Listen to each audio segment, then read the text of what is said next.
आज परम पूज्य सद्गुरु श्री माता ऋषि के ऐसे ध्यान है कि हम मावक्त शिक्षा और संस्कार से परिपूर्ण हो, हमारे घर परिवार में हमारा नाम रोशन करने वाला कोई हो और हमारे घर परिवार में आदिशक्ति महामाया जगदम्बे की भक्ति जागृत हो, जिससे सभी का कल्याण हो। सत्संग से अपने आप को जोड़ने की आवश्यकता है, क्योंकि कहा गया है कि संगत से गुण होत है, संगत से गुण जात, पास खाड़ की मिसरी एक ही भाव विकार। अर्थात हम जैसा संग करते हैं, जैसा साथ बात करते हैं, उसका झलक हमारे ऊपर कहीं ना कहीं पड़ता ही है। और एक बहुत पुरानी एक कहावत है और ऐसे बांटता है कि यदि हम 5 लोगों के संग में ऐसे रहते हैं, ऐसे 5 लोग जिससे हम सराउंडेड रहते हैं, उन 5 लोगों के एवरेज ही हम बन जाते हैं, ऐसा एक कहावत है। अगर हम 5 लोग जो हमारे आसपास है, अगर वो काफी अच्छे हैं, स्वभाव से अच्छे हैं, शिक्षा और संस्कार में परिपूर्ण हैं, हमें अच्छे ज्ञान देने वाले हैं, तो ना चाहते हुए भी उनका जो प्रभाव है हमारे ऊपर पड़ता है। और यदि हमारे आसपास रहने वाले लोग कुसंगति हैं, दुर्गुणता वाले हैं, नाना प्रकार के मादक द्रव्यों के सेवन करने वाले हैं, तो उनका भी ना चाहते हुए प्रभाव हमारे ऊपर पड़ ही जाता है। तो इसलिए हमें संगत को भी बदलने की आवश्यकता है, हमें सत्संग की तरफ अग्रसर होने की आवश्यकता है, क्योंकि सत्संग ही एक ऐसा माध्यम है, सत्य का संग ही एक ऐसा माध्यम है जो आज के इस युवा पीढ़ी को एक सकारात्मक दिशा और दशा प्रदान करने का जो सामर्थ्य रखता है। इसलिए परम पूज्य सद्गुरु श्री माता ऋषि के द्वारा हम सभी भक्तों को माधेश्वरी सत्संग के माध्यम से हमारे कर्मों और धर्मों को ज्ञान प्रदान किए जाते हैं। हमारे जीवन में किस प्रकार से प्रकाश आए, हमारे घर परिवार में किस प्रकार से सुमति और सद्ज्ञान का वास हो, ऐसे ज्ञान और सद्ज्ञान परम पूज्य सद्गुरु श्री माता ऋषि के द्वारा हम भक्तों को प्रदान किए जाते हैं। इसलिए I request all of you that कि हम वक्त बड़े श्रद्धा और भक्ति के साथ इस दरबार में आकर के परम पूज्य सद्गुरु श्री माता ऋषि के अमृत वचनों का रसपान करें। आपके वचनों के यदि हम श्रवण करते हैं तो निश्चित ही हमारे मन में एक परिवर्तन आएगा, और जब परिवर्तन आएगा उस परिवर्तन से ही हमारा जो वर्तमान है यह वर्तमान परिवर्तित होगा, और इस वर्तमान के परिवर्तन होने से हमारा जो भविष्य है वह भविष्य संवर जाएगा। क्योंकि आपने सुना होगा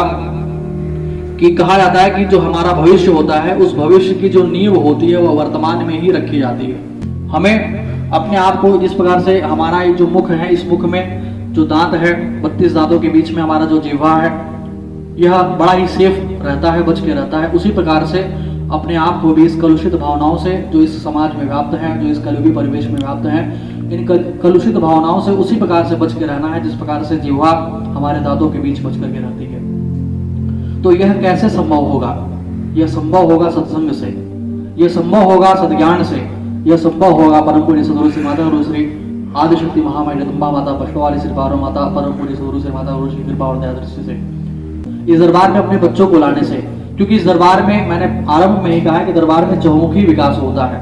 तो यह चहुमुखी विकास यहाँ से हो रहा है। इसमें आप सभी माँ भक्तों को, अपने बच्चों को, अपने परिवार के समस्त सदस्यों को लाने की आवश्यकता है। आदिशक्ति महामाया जगदम्बे से निवेदन और प्रार्थना करता हूँ कि माँ आप समस्त माँ भक्तों का कल्याण करें और आप समस्त माँ भक्तों के जीवन में सुख शांति समृद्धि का वास हो। जिस प्रकार से आपने देखा कि आज जन्मोत्सव के पावन अवसर पर महामाया माता, काली माता की प्रतिमा का भी अनावरण हुआ, स्थापना हुआ, प्राण प्रतिष्ठा किए गए, क्योंकि काली माता समस्त दुर्गुणों का नाश करती हैं, समस्त अवगुणों का नाश करती हैं। तो आज हमें यह निवेदन करने की आवश्यकता है, प्रार्थना करने की आवश्यकता है कि जो भी इस समाज की जो बुराइयां हैं, जो हमारे अंदर जो व्याप्त कलुषित भावनाएं हैं, जो हमारे अंदर व्याप्त अवगुण हैं, वह सभी अवगुण काली माता के चरणों में समर्पित हो जाए। तो वहां के प्रिय भक्तजनों, आज की इस कड़ी में मैं आप समस्त भक्तों को यही संदेश देना चाहूंगा कि आप अपने बच्चों को दरबार से जोड़ने का प्रयत्न करें। पूरी सद्गुरु श्री माता ऋषि के द्वारा आज हम भक्तों को डांट करके, हम भक्तों के अंदर के जो गुण अवगुण हैं उनको निखारे जाते हैं, क्योंकि जिस प्रकार से कहा गया है कि गुरु कुम्हार शिशु कुंभ है, गुरु कुम्हार शिशु कुंभ है, गड़गड़ काढ़े खोट, अंदर सहार देत है, ऊपर मारे चोट। यानी परम पूज्य सद्गुरु श्री माता ऋषि के द्वारा डांट करके हमें जिस प्रकार से कहा जाता है कि साम दंड भेद, तो हर प्रकार के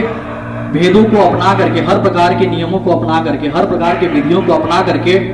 हम भक्तों के भीतर जो अवगुण व्याप्त है, जो खोट है, उसको काटने का प्रयत्न किया जाता है, उसको निकाल करके हमें परिशुद्ध करने का प्रयत्न किया जाता है। तो हमें परम पूज्य सद्गुरु श्री माता ऋषि के द्वारा प्राप्त चाहे आशीर्वाद हो, चाहे डांट हो, चाहे कुछ भी हो, वो हमारे लिए कृपा ही है, हमारे लिए आशीर्वचन ही है। उसको यदि हम पालन करते हैं तो हमारा अवश्य ही कल्याण होता है। तो बाकी प्रिय बंधुओं, इन्हीं चंद बातों के साथ मैं आप महामाँ जगदम्बा से प्रार्थना और निवेदन करता हूँ कि माँ आप सभी माँ भक्तों का कल्याण करें। आप सभी माँ भक्तों के घर परिवार में महान विभूतियों का जन्म हो और आप सभी भक्त परिवार के बच्चे, हम सभी लोग शिक्षा और संस्कार में आगे बढ़े, जिससे हम अपने देश, अपने समाज, अपने परिवार की सेवा कर सके और अपने माता पिता का नाम रोशन कर सके, अपने समाज का नाम रोशन कर सके, अपने देश का नाम रोशन कर सके। इन्हीं चंद बातों के साथ मैं अपने बातों को समाप्त करता हूँ। जय माता दी।